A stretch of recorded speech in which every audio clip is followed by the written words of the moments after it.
Everybody, it's your boy Joe, the Wealth Architect. As I mentioned before, I served time in prison.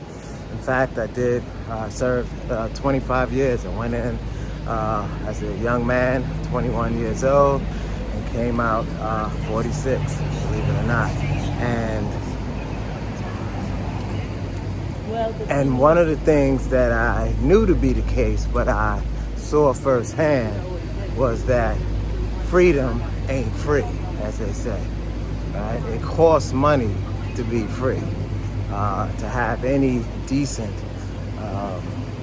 lifestyle. It costs money. I live in New York City, one of the most expensive cities in the world, not just the country, but in the world. And so, as I mentioned, freedom ain't free. And so for those of us, whether you live in New York City or New Orleans, it doesn't matter, after doing time in prison, it's important to be clear, actually, before leaving prison, but certainly once you're home, to know that you need to have some type of financial game plan, right? Otherwise, you're gonna be struggling for the rest of your life. If you don't have a game plan and you think that just getting a job or living on public assistance is going to afford you a decent lifestyle, then you are sadly mistaken. And that's why I do these videos and talk to you all to let you know that we have to make financial literacy a priority. I've been studying and living and practicing personal finance as a lifestyle, not as just a thing to do. I've been doing it for 30 years, since 1995. And it's something that, as I mentioned, is a lifestyle thing, so that it is something that I'll do for the rest of my life, right? It's about learning and applying, right? It's about taking calculated risks, right? When we, for example, get out of prison, you brush up your resume and you apply for jobs, then hopefully get a job. When you have a job, there's nothing wrong with a job per se, but when you don't have savings, when you don't have an investment or any investments in stocks, bonds, real estate, anything like that, then that is risky. That is very risky, right? Because you're putting all your eggs in one basket, banking on or betting on the job or a job providing all of your wants and needs, and presumably your future. You know, not just your current needs, but your future. Investing is about the future, as I mentioned, right? So having a job and getting a paycheck every week or every 2 weeks or so is about the present. Of course, we have to take care of the present, but we also need to think about the future. And again, that's where investing comes in. And so what I've developed for us in terms of a financial plan, in terms of a blueprint, and something that will mitigate or minimize the risk is an SSI method, right? Instead of relying on the government, instead of relying on a job, putting financial freedom in our own hands. And so the SSI method is a 3-part wealth building blueprint that will set us on the right track to not only understand the psychology of investing, some of the terminology, and some of the actual practical skills, right? And I'm not, trying to make this complicated. It's very, very simple, and it is my way to keep things simple. But we need a financial plan. And a financial plan that I've devised, that I use, that works for me, that works for others, is called the SSI Method. Again, it is a 3-part wealth building framework consisting of a spending plan, a savings plan, and an investing plan. 3-part plan, that's it, right? And you can find out more about the SSI method by downloading the free chapter 1 of one of my books, the new SSI Method, and by just clicking the link below, right? If you want to find out more, you can order an entire book, or download some of my other free materials. The idea is to get started with expanding your financial literacy. That is the way to increase your chances of doing better financially and decreasing your chances of struggling after prison, of being free but being broke. It's not a good feeling. It's wonderful being home, don't get me wrong about that. Don't get me wrong. I'd rather, and I will say, in all honesty, I'd rather be free and broke than to be in prison and to have some money, some savings, a couple $100, $1,000, even tens of thousands, right? I'd rather be free.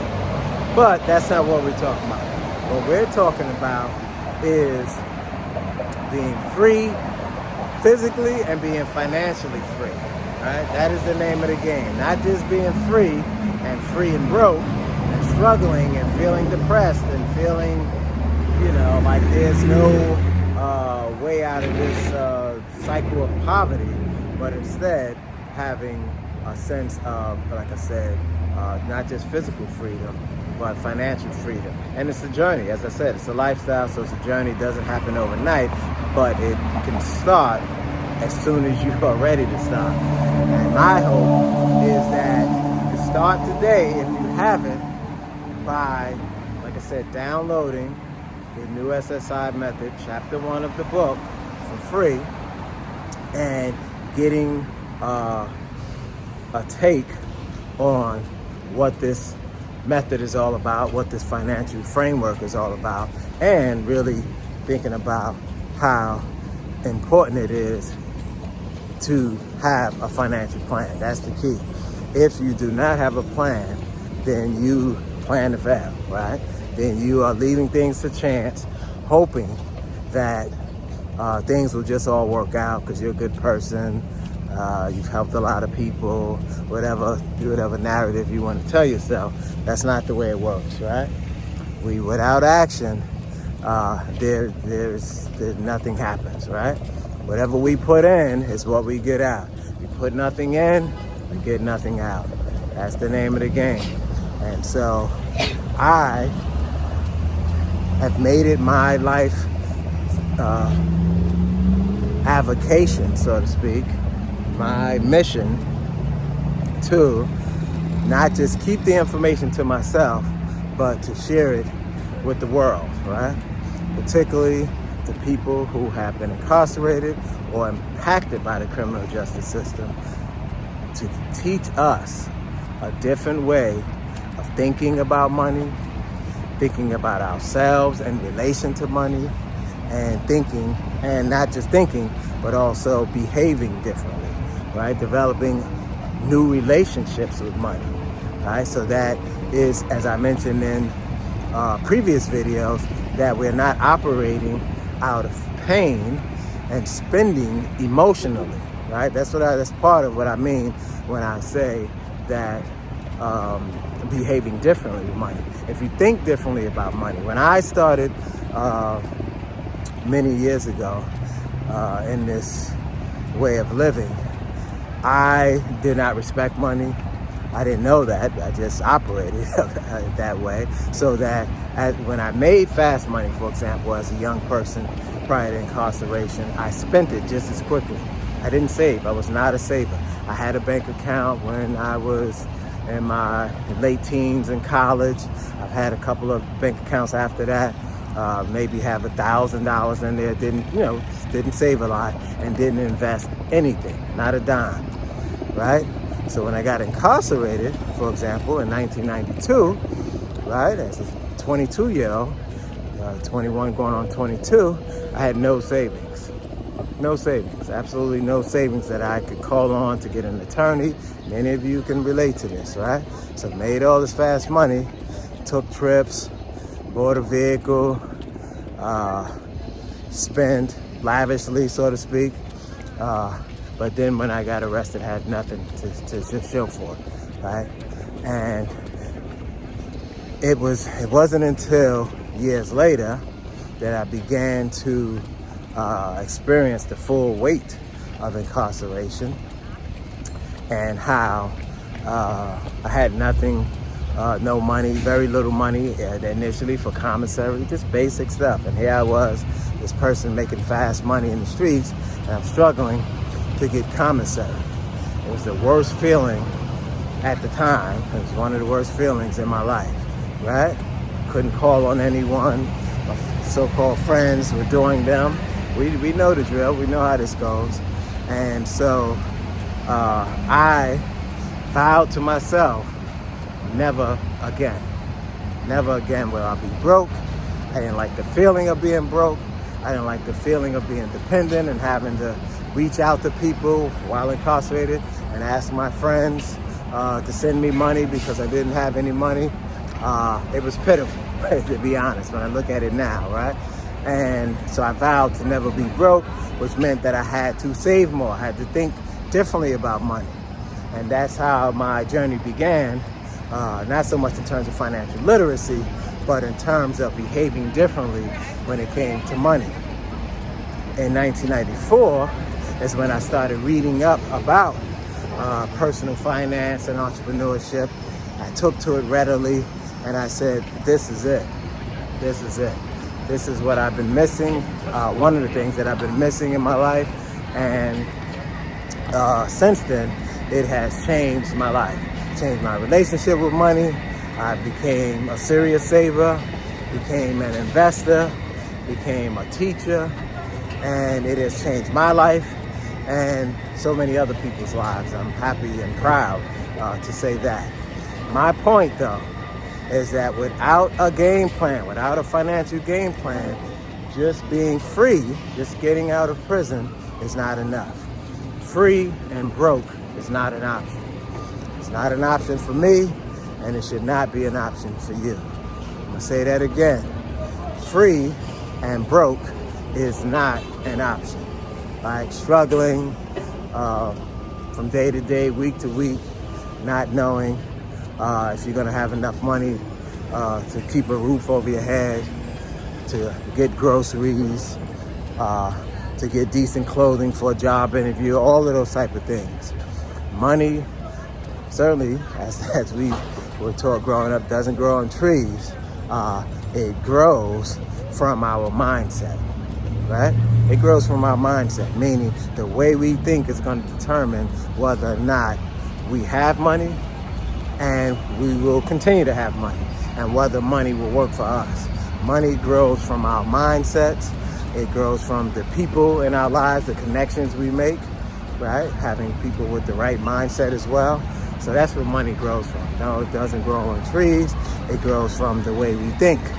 It also, the opposite, is that money is squandered and lost by our mindset, by the way we think.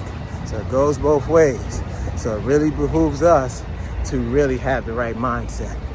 So at the end of the day, the main point that I want to make is that free, or being free from incarceration, is just part of the equation.